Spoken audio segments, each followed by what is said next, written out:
Hello everyone, this is Fafa Berry back with another episode of Fafa Berry Reading. Today I'm going to read Harold and the Purple Crayon, and illustrated by Crockett Johnson. No, that this book won a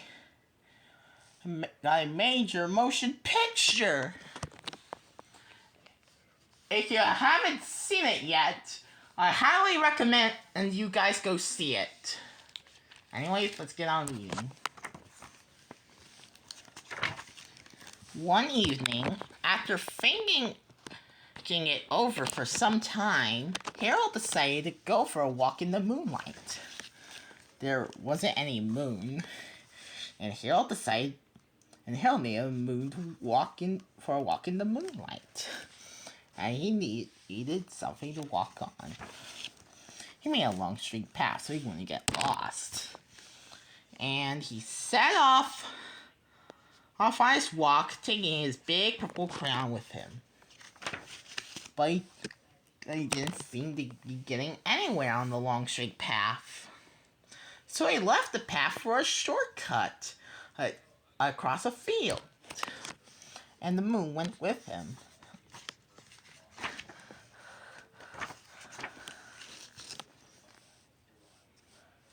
The shortcut led to where Harold thought a forest ought to be. He didn't want to get lost in the woods. So he made a very small forest with just one tree in it. It turned out to be an apple tree. The apples would be really tasty, Harold thought, when they got red. So he put a frightening dragon under the tree to guard the apples. It was a terribly frightening dragon. It even frightened Harold. He backed away, his hand holding the purple crayon shook. Suddenly, he realized what was happening. But by then, Harold was over his head in an ocean. He came up thinking fast.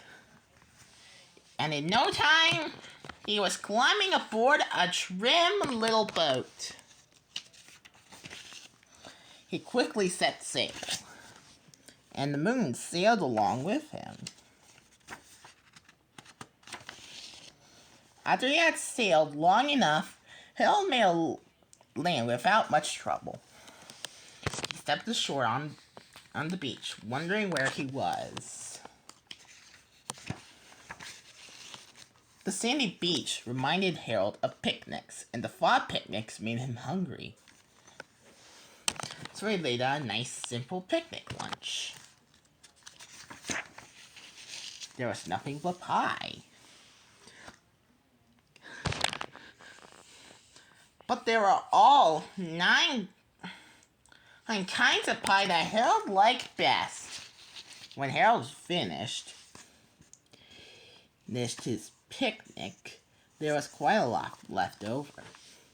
He hated to see so much delicious pie go to waste. So Harold left a hungry moose and a deserving porcupine to finish it up. And off he went, looking for a hill to climb to see where he was. Harold knew that the higher he went, the farther he could see. So he decided to make the hill into a mountain.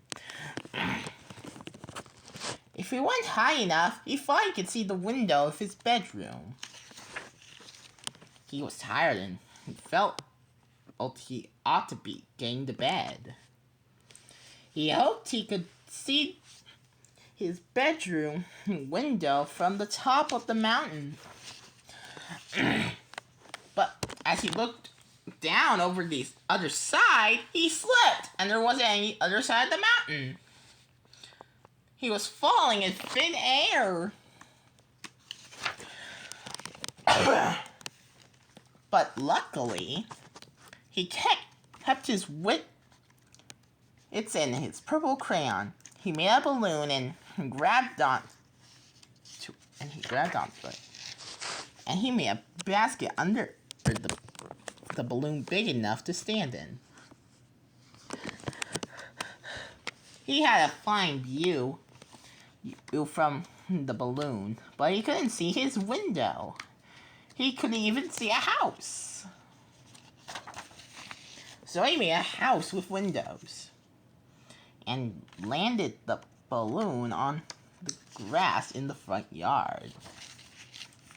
None of the windows was his window. He tried to think where his window ought to be. He made more windows. He made a big building full of windows. He made lots of buildings full of windows. He made a whole city full of windows. But none of the windows was his window. He couldn't think where it might be. He decided to ask a policeman. The policeman pointed the way Harold was going anyway, but Harold thanked him. And he walked along with the moon, wishing he was in his room in bed. Then suddenly, Harold remembered. He remembered where his bedroom window was when there was a moon. It was always around the moon. Then Harold made his bed.